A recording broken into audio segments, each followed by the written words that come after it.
Hello and welcome to another Fantasy Premier League video. My name is Steve and today we're taking a look at how my bench boost is shaping up for game week 34. But before we jump into that, I thought we'd go through the game week 33 scores as I got my wildcard team back for game week 33, having wildcarded in game week 31 and free hit it using my free hit chip in game week 32. So the team was pretty strong leading into game week 33.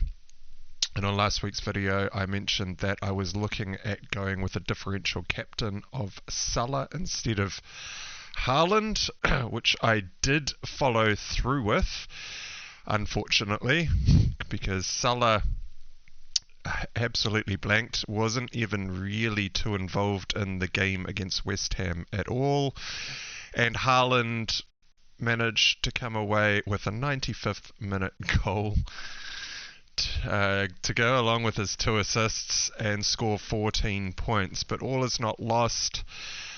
Still managed to come through with a green arrow, even though I missed out on the 12 points difference for not captaining Haaland.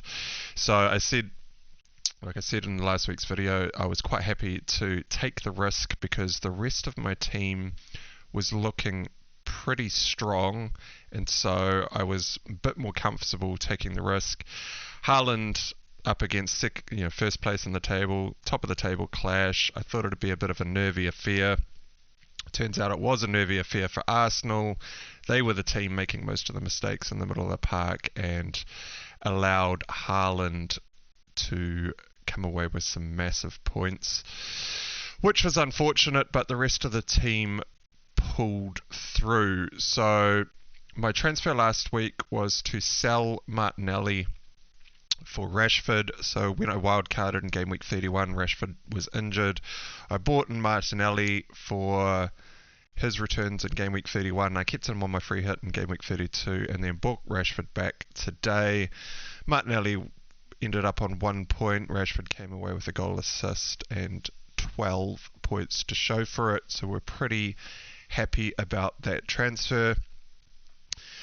The Newcastle game this morning, though, just did not go at all according to plan. My notes were that we should be targeting Everton as a team that is good for our defenders to be playing against. So I went in with 2 Newcastle defenders. And McNeil scores a goal directly from a free kick going through everyone in the box, nestle in the far post past a flailing Pope, which wrecks the clean sheet. I think it was in the 80th minute. That was pretty painful to watch. Even more painful was Isak got rotated and rested. He came in off the bench for about the last 15 minutes or so, made an amazing run around a couple of players in the box deep in the game, shimmied past 2 of them, sent across to the far post for, I think it was Willock, who tapped in for a goal far post, but the assist was not awarded to Isak because it took an ever so slight deflection on the way through, so Isak only comes away with 1 point.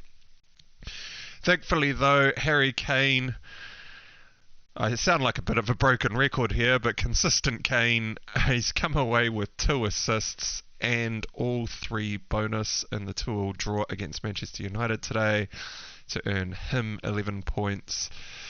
And the main man, the man that actually my whole bench boost was hindering on was Jason Steele in net. So I wildcarded him in game week 31. He picked up a knock, which was announced after the deadline on 31. Missed that game. It was touted as a slight injury.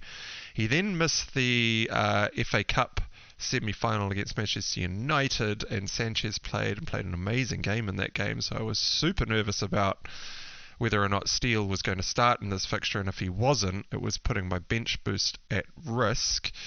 He did start the match and managed to save a penalty, which was awesome to see. Comes away with the 5 points for the penalty save, plus the 3 bonus, because it shoots him up the bonus rankings. He came away with a 10-pointer. They actually got awarded a second penalty, which was actually a bit of a free roll because it was two goals against Brighton at that point. It was 2-1. So the extra goal wasn't going to hurt Steele at all. You weren't going to get another -1 because it'd have to be 2 more goals. It would have been epic if he saved the follow-up penalty from Gibbs White, who missed the first, well, had his first one saved, but wasn't to be. Kanate came up with a flag very late in the piece as well. It looked like a bit of a very small injury. There was a comment from Klopp that said if this was the last game of the season, he probably would have been available, but now we have to make sure we don't have to push the boys. That's why we made the decision not to play Kanate. Joel Matip started instead. So I am pretty confident that Kanate will be back for the fixture against Tottenham. I think Tottenham's the first game before it goes into the game against Fulham. Nathan Ake is the other man who is injured and will not be ready for this fixture. He wasn't even on the bench for City's game at just gone. And Pep said he was actually unable to confirm if he'll be fit and ready for the Champions League game, which is in 2 weeks' time. So he's almost certainly not playing the next Premier League match, or potentially the one after. So Nathan Ake is on the chopping block, and I have actually already sold him. Elsewhere, I did bench Grealish for the top of the table clash. Grealish played, I think, the full 86 minutes, got a yellow card just before he came off, and was only awarded the 1 point. So we got pretty lucky with that as well. Benching the right man. We do get Zuma off the bench for his 1 point, but that is by the by.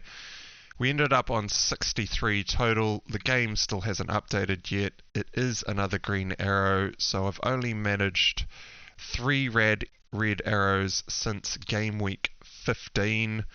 So we're tracking along pretty well. It could have been a much better green if I just went with the pack and captained Haaland, but considering I think Haaland is almost certainly going to be the captain for the remainder of the season, I wanted to see if I could go with one more differential punt. And Haaland has actually been punishing me throughout the season.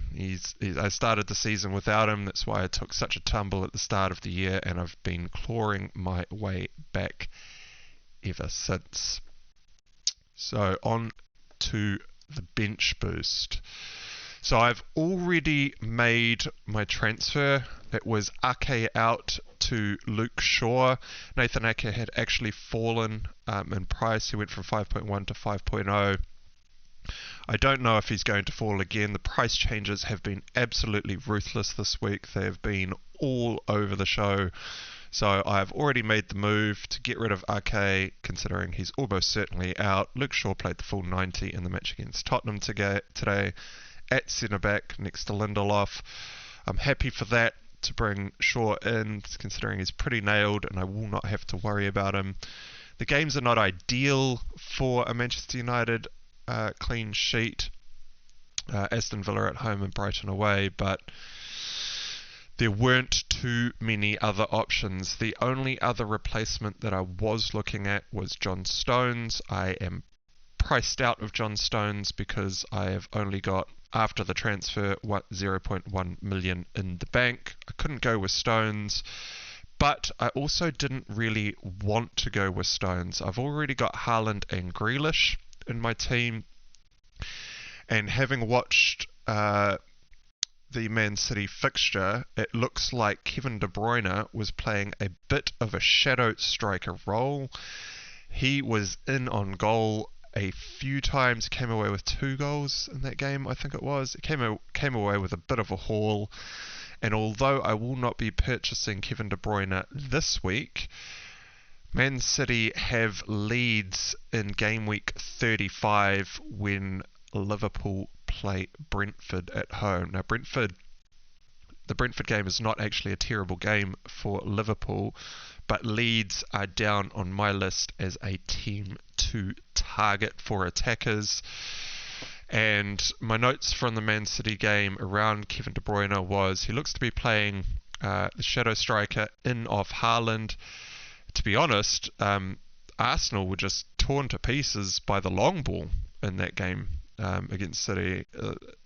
Long ball from goal kicks or out of the hands of Ederson, straight through to Haaland, who brings the ball down and puts in Kevin De Bruyne one-on-one with the keeper. I mean, this is pretty simple stuff.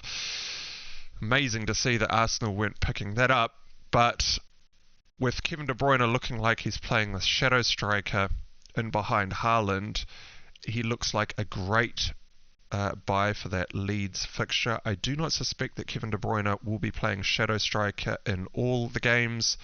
I think that will only be when they come up against teams that do not absolutely park the bus, and Leeds I don't think is going to be one of those games, and so De Bruyne is looking like a great purchase for next week. This is Liverpool's last double for the remainder of the season as well, and so jumping on a City asset with their great run of fixtures coming up from 35 onwards of Leeds at home, Everton away, double in 37 of Chelsea at home and Brighton away, and then Brentford to end the season, is a very good run of attacking fixtures for Man City, and they are just showing that they can score multiple goals against any opponent, and so I want to be jumping on to more attackers if I can do so, and so Stones is discounted from the team. So to read out the team for my bench boost, I've spent the one free transfer. I do not think I'm going to make any other transfers, but I will discuss the other options in a moment. I have De Gea in net against Aston Villa and Brighton away. I have a Newcastle triple up, so these are my single game weekers of Trippier, Botman and Isak, who are all at home to Southampton. So the way I've ordered the bench here, I do not know which way to order the bench, so I just went probably the cheapest players in your team would most likely be on the bench, and so I've just put the cheapest players in a valid formation onto the bench, so Botman is currently sitting on the bench. My Liverpool double up of Salah and Kanate, who are at home to Tottenham and at home to Fulham. I've got Luke Shaw, as I said, who I brought in. Rashford, who came in this week. That's my United triple up of De Gea, Shaw and Rashford.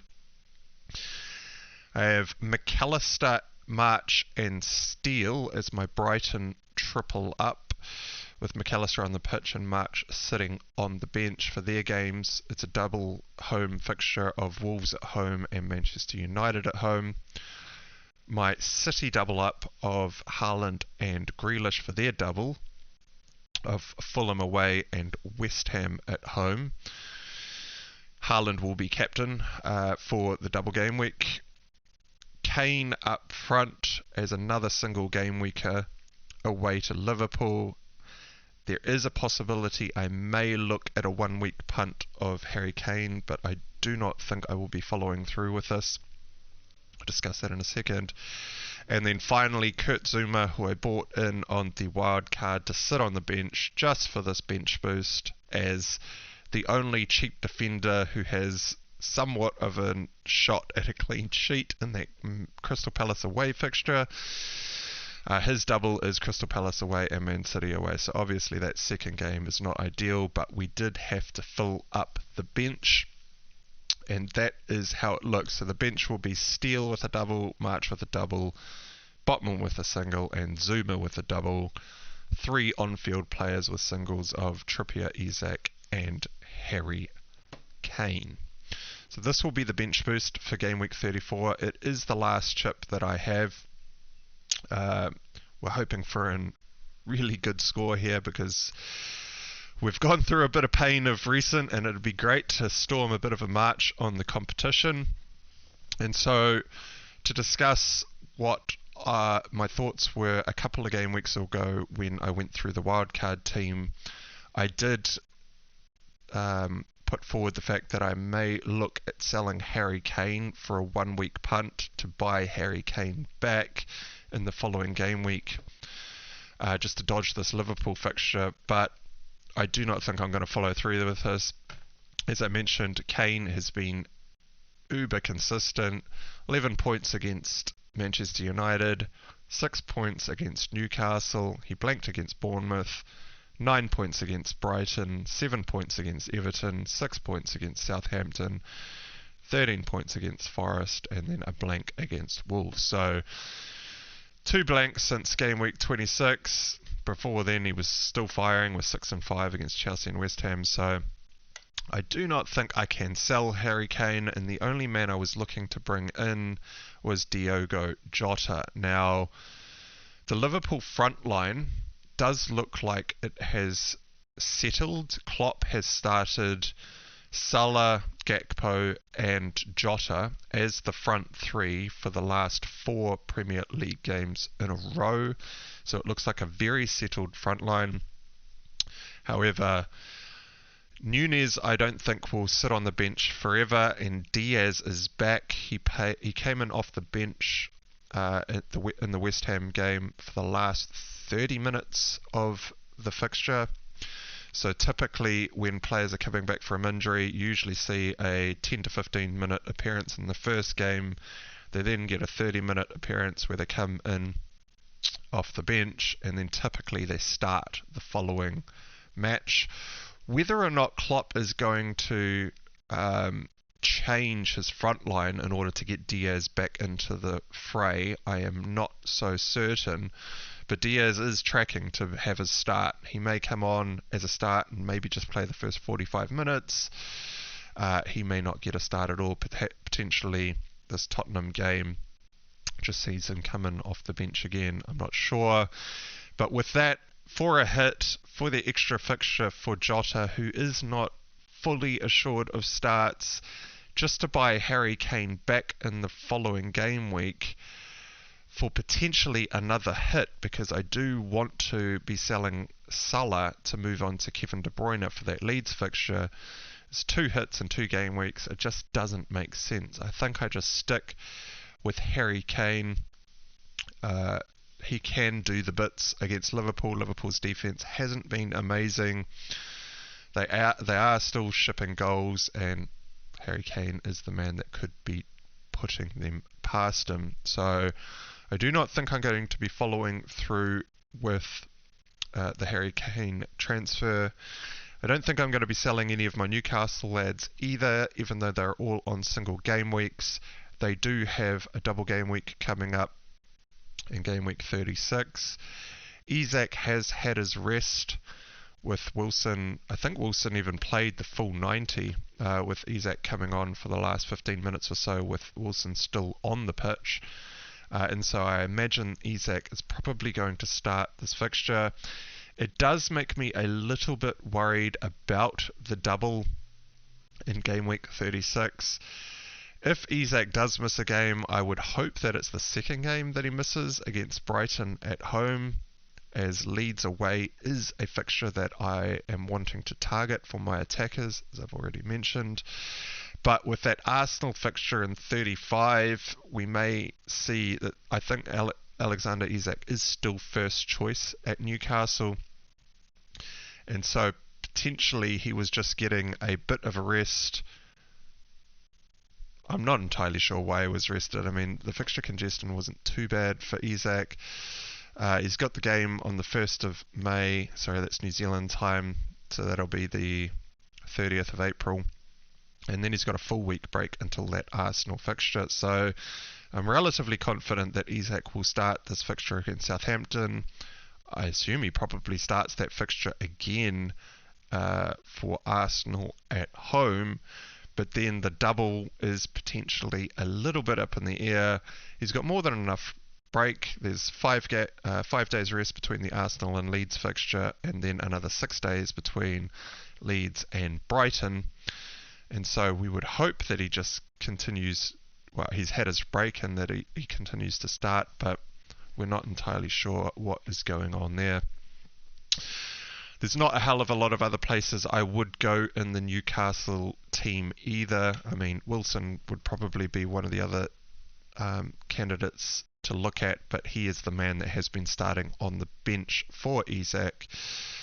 And elsewhere, maybe like a Willock or an Almiron doesn't really take my fancy, and of course that would require a couple of transfers. So I think I'm just locked in with Isak. I don't think I can sell him. I just have to hope that he starts. Similarly with Kanate, he is another one that is potentially at risk in this team. Klopp's comments did sound like they would have started him if it was like it was touch and go. They could have probably played him, but they decided against it. So I would suspect that he's back into the team for that Tottenham fixture. And elsewhere, I suppose the only other rotation risk in the squad is Grealish. Foden was the man that came on for Grealish at the 86th minute, so he didn't eat into too many minutes for Grealish, but Foden is a quality player. He could potentially take some minutes off Grealish in this Fulham-West Ham double because it is in and around the Champions League fixtures. Maybe Foden plays the Premier League while Grealish is saved for those Champions League spots. But we brought Grealish in ages ago. He's just sat in the team. I will not be making a transfer for Grealish on the possibility of him being rotated. From his Aston Villa days, Grealish has shown that he can just play week on week, game after game, 90 minutes after 90 minutes, so he's more than capable enough to do so. It's whether or not Pep thinks that is the best strategy for the team moving forward. So, that is the long and the short of it. Actually, the short of it, it's only 20 minutes in, so it's kind of nice and short and sweet. The day before deadline, thought I'd get a video out just to show what the bench boost is shaping up like. And that's it for today's video. So if you have made it this far through the video, please do consider giving it a like. If you are new around here, hit that big red subscribe button and the bell icon to be notified about more FPL content coming your way. And until next time, I'll catch you again shortly. Cheers.